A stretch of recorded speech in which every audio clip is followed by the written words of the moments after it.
Selamat pagi anak-anak semuanya. Bagaimana kabarnya hari ini? Semoga kita selalu sehat, selalu semangat dalam belajar. Dan jangan lupa untuk kita selalu menjaga kesehatan dengan selalu memakai masker, mencuci tangan, dan menjaga jarak. Kali ini kita akan melanjutkan pembelajaran pendidikan agama Islam kelas 4 tentang mari melaksanakan sholat. Kemarin kita sudah membahas mengenai gerakan sholat dan bacaan sholat.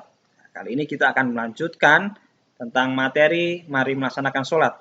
Tetapi sebelum kita masuk ke materi, mari kita berdoa terlebih dahulu.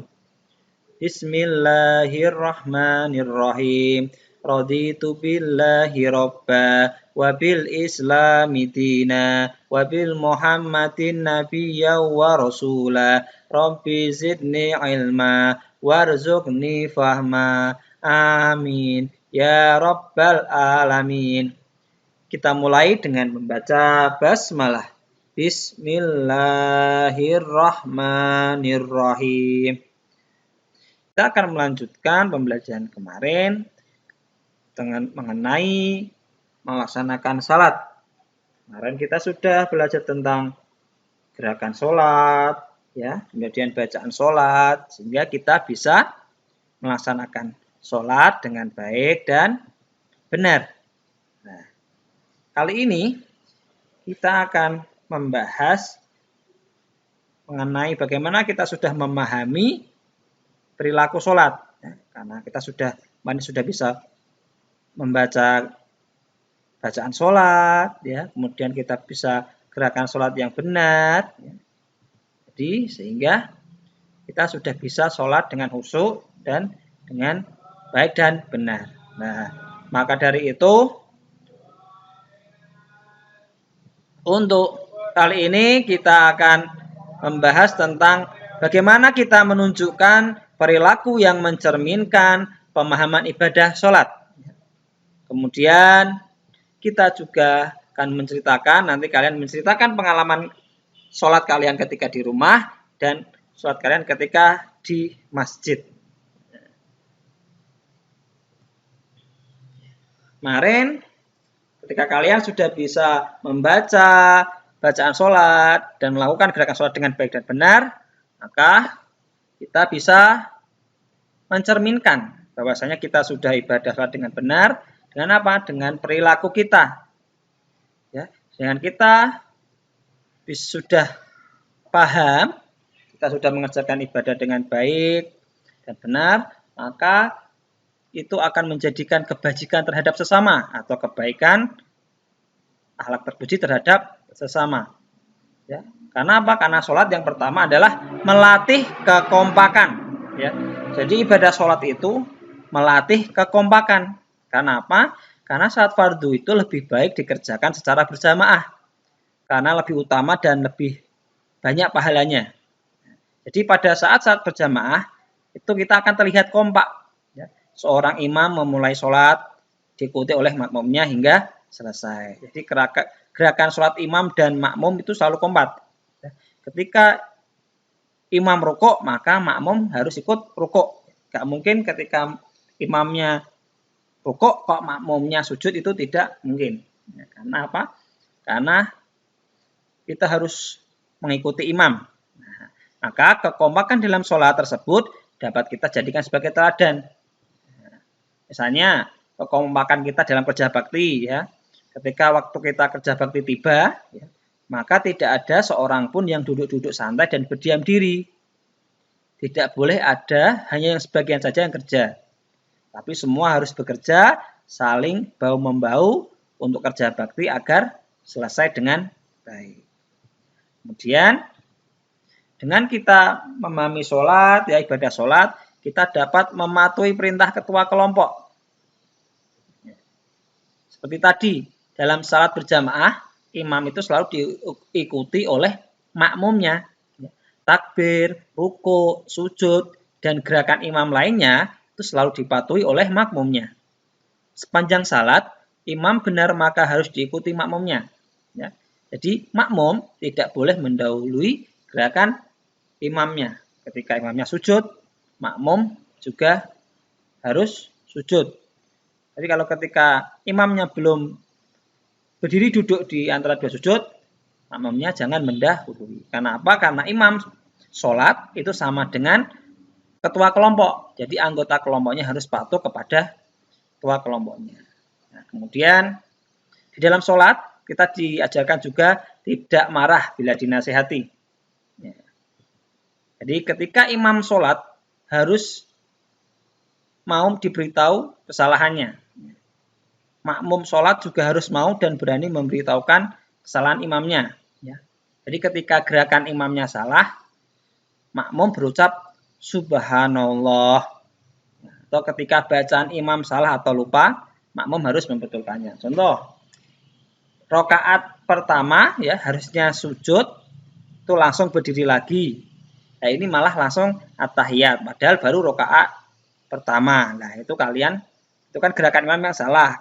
Kalian sebagai makmum mengucapkan subhanallah.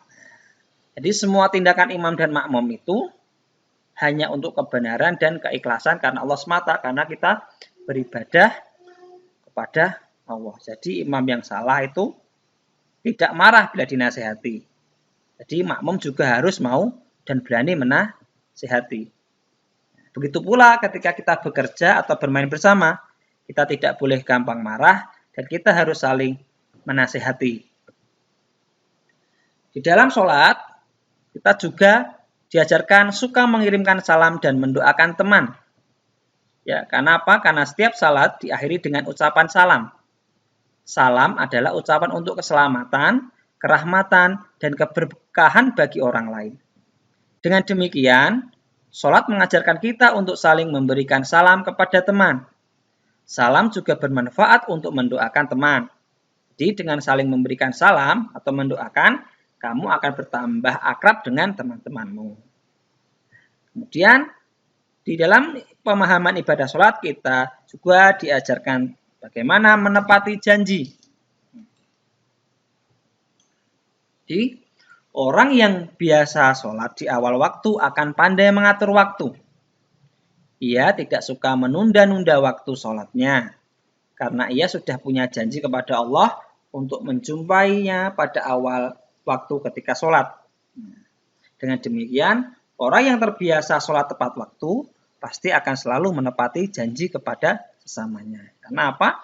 Karena ketika ada azan, kita langsung sholat. Karena kalian sudah punya janji dengan Allah.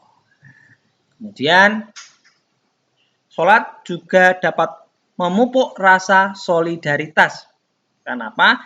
Karena salat itu diwajibkan untuk setiap muslim, ya, untuk setiap orang muslim tanpa adanya perbedaan. Mau dia kaya, miskin, ya, pria, wanita, pejabat, rakyat, orang pintar, orang bodoh, orang mukim yang di rumah atau orang safar yang sedang berpergian, kemudian untuk orang sehat maupun untuk orang sakit. Jadi bahkan tidak ada pembedaan atau kekhususan dalam setiap saf-saf dalam salat ketika kita di masjid. Jadi ketika kita datang duluan di masjid, ya kita boleh menempati saf yang paling depan. Nah, ajaran sholat itu, ya yang tadi itu, tidak membeda-bedakan ketika kita sholat berjamaah, ya. Itu dapat memupuk rasa solidaritas. Kenapa? Karena kita semua itu sama. Ya. Kita itu menyatu, ya, untuk beribadah kepada Allah. Hati kita, pikiran kita itu sama hanya untuk ibadah kepada Allah. Dan mereka saling bertemu dan menyapa ya ketika kita berjamaah di masjid. Nah, akhirnya apa? Akhirnya kita dapat saling membantu dalam kebaikan. Dan kemudian dengan kita bisa memahami perilaku sholat, ya, kita sudah bisa gerakan, bacaan sholat, kita rajin sholat, sehingga kita dapat menghindari perilaku tercela atau perilaku jelek ya, dengan kita terbiasa sholat. Contohnya, ya, beberapa perilaku tercela itu dapat kita hindari jika kita memahami makna ibadah sholat dengan benar. Kemarin kita sudah membaca bacaan sholat dan artinya, bagaimana gerakannya. Ya. Jadi ketika kita sudah memahami ibadah sholat dengan baik dan benar, maka kita dapat menghindari perbuatan tercela atau buruk. Nah, berikut ini beberapa perilaku tercela yang dapat kita hindari ketika kita bisa memahami makna ibadah salat secara benar. Yang pertama, suka mengungkit pemberian. Salat yang khusyuk senantiasa mengajarkan keikhlasan, yaitu apa? Semua amal kita hanya untuk Allah. Apabila niat sudah ikhlas, maka tidak peduli dengan penilaian orang lain, ya, karena kita tidak mengharapkan pujian atau imbalan. Kita tidak bersedih jika dicaci maki atau berkurang harta, serta tidak menyebutkan sesuatu yang sudah kita berikan. Karena apa? Karena kita melakukannya dengan ikhlas hanya karena Allah. Kemudian kita menjadi terhindar dari orang yang suka meremehkan teman. Karena apa? Karena sholat itu mengajarkan kita untuk mengagungkan Allah dan merendahkan diri kita di hadapan Allah. Salat yang khusyuk akan menyadarkan betapa kecilnya diri kita. Karena apa? Karena yang besar, yang agung, yang mulia hanyalah milik Allah. Oleh karena itu, tidak pantaslah kita meremehkan, mengejek makhluk ciptaan Allah. Termasuk mengejek atau meremehkan sesama atau meremehkan teman-teman kita.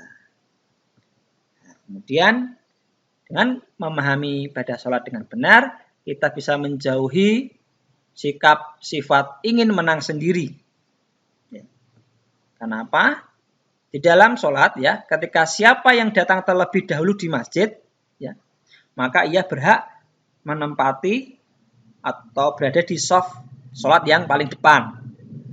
Untuk yang datang belakangan, ya hanya berhak menempati shaf sholat yang tersisa, yang tersedia di belakangnya atau di baris kedua. Ia tidak boleh bersikap ingin menang sendiri. Ya, jadi ia tidak boleh menggeser atau meminta jamaah lain pindah ke tempat lain karena ingin ditempatinya. Ya. Jadi sikap ingin menang sendiri itu seharusnya dapat dihindari. Contoh, si A ini datang dahulu. Jadi dia dapat di shaf terdepan. Nah, kemudian si B, ya si B ini karena datang terlambat, dia ingin berada di shaf depan. Padahal shaf depan sudah penuh. Karena dia datang belakang, ya si B ini harus di shaf belakang. Tidak boleh merebut atau menggeser shaf orang lain.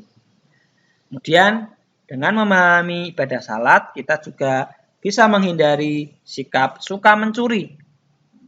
Karena apa? Karena sebenarnya ketika kita membaca doa iftitah, ya, Allahu Akbar kabiro itu, di dalam sholat itu, kita sebenarnya telah berjanji bahwa apa? Inna sholati wa nusuki wa mahyaya wa mamati lillahi rabbil alamin. Yang artinya adalah sholatku, ibadahku, hidupku, dan matiku hanya untuk Allah Subhanahu wa ta'ala. Jadi selain itu, salat, ya, sholat kita ibadah sholat itu sebenarnya mencegah kita dari niat berbuat jahat, termasuk mencuri atau mengambil sesuatu milik orang lain. Nah, kemudian dengan kita memahami ibadah salat dengan baik dan benar, kita dapat menjauhi sikap suka meminta-minta.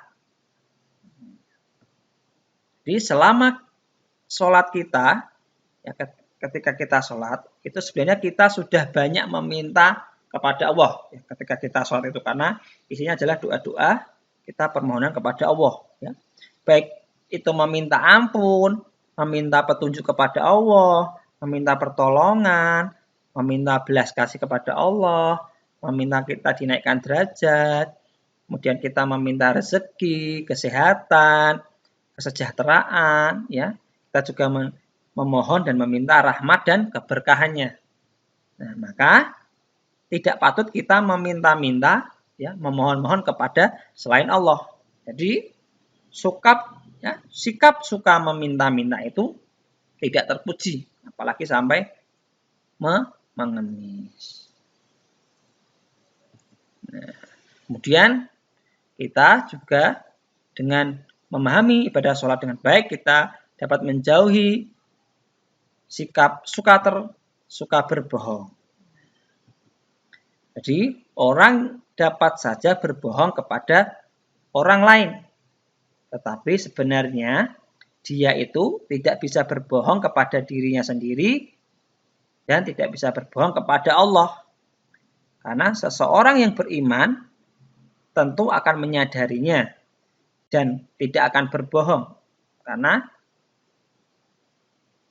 akan ingat kepada Allah. Maka setiap sholat kita selalu diingatkan bahwa ketika kita akan berbohong, kita akan mengingat bahwasanya kita diawasi oleh Allah. Jadi ketika mau berbohong, kita akan mengurungkannya atau tidak jadi berbohong. Kemudian dengan memahami ibadah sholat, kita jadi menghindari sikap suka mengganggu teman. Ya. Apalagi kita tidak boleh mengganggu teman yang sedang sholat. Ya. Ketika kita sholat di masjid berjamaah, ya, kita tidak boleh mengganggu teman yang sedang sholat, apalagi sampai sholatnya teman kita itu jadi batal. Ya. Kita harus saling menjaga kondisi agar salat kita dapat dijalankan secara khusyuk. Ya. Jadi apabila kita sudah terbiasa menjaga kondisi, ya, kita sholat dengan khusyuk, dengan baik, tidak mengganggu sholat teman, nah, maka itu kita akan terbiasa untuk tidak saling mengganggu. Karena itu dosa, ya, mengganggu sholat teman di masjid, apalagi sampai sholat teman kita jadi batal. Nah, jadi kita harus dibiasakan tidak saling mengganggu. Nah, tadi mengenai ketika kita sudah memahami ibadah salat, kita bisa menciptakan perilaku yang bijak, yang terpuji, dan kita juga bisa menghindari perilaku tercela ataupun jelek. Nah, kemudian perilaku-perilaku itu bisa terjadi dan bisa kita jauhi ketika kita terbiasa sholat dengan baik dan benar, ya, dengan pemahaman yang baik. Nah, tapi sekarang kira-kira ini pengalaman kalian, ya, pengalaman sholat kalian di rumah dan di masjid itu bagaimana? Nah, ini Pak Guru mau bertanya, ya, apakah kalian, ya, sudah rajin melaksanakan sholat,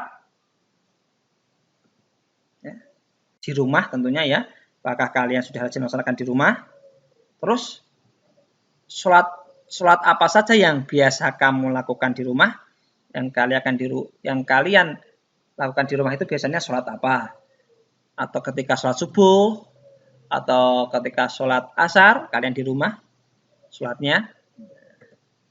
Terus ketika di rumah, apakah kalian itu sholatnya sendirian atau berjamaah dengan siapa kalau sholat di rumah? Coba kalian nanti ceritakan. Ketika di rumah, apakah kalian rajin sholat? Terus kalau di rumah itu sholatnya sholat ketika sholat apa? Oh, ketika sholat subuh, Pak. Karena kalau sholat duhur saya di masjid. Atau oh, ketika sholat duhur, Pak. Karena sholat duhur saya di rumah. Tapi ketika maghrib dan isya saya sholat di masjid. Coba kalian ceritakan pengalaman kalian ketika sholat di rumah. Dan juga ketika sholat di masjid. Nah, kira-kira apakah kalian juga rajin sholat di masjid? Terus ketika pas sholat apa saja kalian biasa jamaah di masjid? Atau kalian ketika duhur jamaahnya di masjid? Atau ketika waktu maghrib sama isya kalian suka jamaah di masjid? Karena apa? Karena orang yang senantiasa sholat di masjid ini akan mendapatkan keutamaan dari Allah Subhanahu wa Ta'ala. Ya, apalagi kalau sholatnya kita berjamaah. Ya, karena sholat berjamaah itu lebih utama daripada sholat sendirian sebanyak 20 derajat pahalanya. Jadi, kalian nanti ceritakan, ya, apakah kalian rajin sholat di rumah? Terus kalau di rumah itu biasanya sholat apa? Sholat duhur atau pas sholat maghrib? Ketika di rumah itu sholatnya sendirian atau berjamaah dengan keluarga? Dan kalian apakah juga rajin sholat di masjid? Nah, ketika sholat apa saja kalian sholat di masjid?